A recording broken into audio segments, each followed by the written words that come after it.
Imagine this. Everything's wiped out. No points, no miles, no elite status with hotels or airlines. A blank slate. You got to start over. Knowing what I know now, this is exactly what I would do to start traveling the world for free or heavily discounted. Again, hey, this is Zach with Trip Points Travel, and what I would do is I would want to find a bank card that is a transferable credit card currency, Amex, Chase, Citi, Capital One. And I want to find a transfer that's really easy to pull off. One, because that's where the great value is, but two, if it's so complicated, then I can't get any momentum. So specifically what I'm going to do is I'm going to apply for the Chase Sapphire Preferred. It's a credit card with less than a $100 annual fee, so the risk to you pretty low. Right now, Chase is offering an elevated sign-up bonus of 100,000 points after $5,000 is spent over 3 months. So $5,000 may seem like a big number, but really, put your household expenses on there. You got 3 months, it's $400 to $500 a week. Are you spending $400 to $500 a week on groceries, eating out, gas, doctor's co-pays, maybe you get an insurance payment coming up or a quarterly tax payment, something like that? You'd be surprised. The numbers add up pretty quickly, and you put it on the credit card, and now you've got your 100,000 point sign-up bonus. Obviously, pay off the credit card. Don't start incurring interest on that. So I've got my 100,000 points, but now what am I going to do with them? I'm going to join the World of Hyatt, which is Hyatt Hotels loyalty program. I'm going to download the Hyatt app pictured on the screen.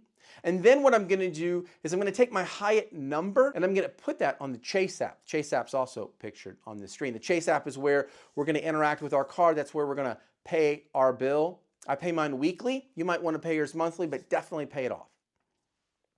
So I'm going to put my Hyatt number on my Chase app. What that's going to allow me to do is now I can instantly transfer my Chase points when I need to over to Hyatt. No delay, no waiting.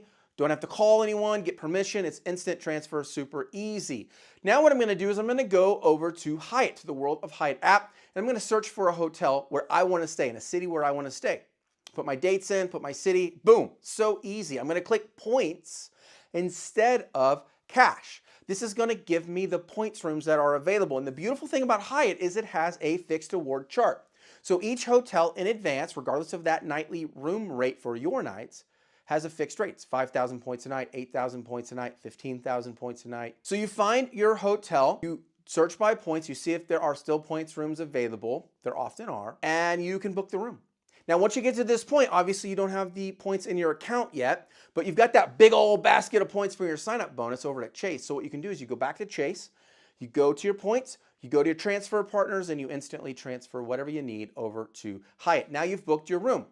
You show up at the property. How's it going to go? You're kind of nervous. You've never done a transfer before. There's no hidden fees. I've done this hundreds of times.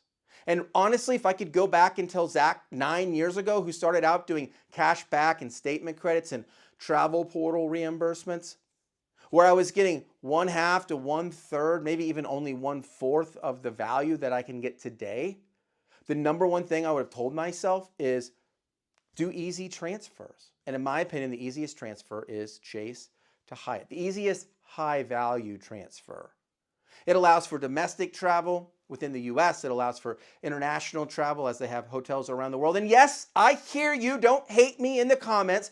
There are situations where, you know, the overwater bungalow in the Maldives or Bora Bora, maybe you can get a better deal from Hilton. But most of the time for most people in the way that they travel, especially if you're not looking specifically at a 5-night stay, if you're looking for a 1-night stay, if you're looking for a 7-night stay, most of the time, Chase to Hyatt will produce greater value to you, a greater redemption value than some of the other hotel chains. So hey, this is Zach with Trip Points Travel. Comment below, if you were starting over, what would you do? I would go Chase Sapphire Preferred. I've got a link in the comments. If you don't have that card and you want to use my link, I get about 10,000 points. I appreciate that, by the way. Get the Chase Sapphire Preferred, less than $100 annual fee, so it's a low cost to entry. Sign up for Hyatt, do the transfer, and be on your way. Hey, this is Zach with Trip Points Travel. Thank you so much for still watching. Please do comment below. That helps the algorithm, it helps me, and I really appreciate you. Happy travels. Enjoy the destination, enjoy the journey.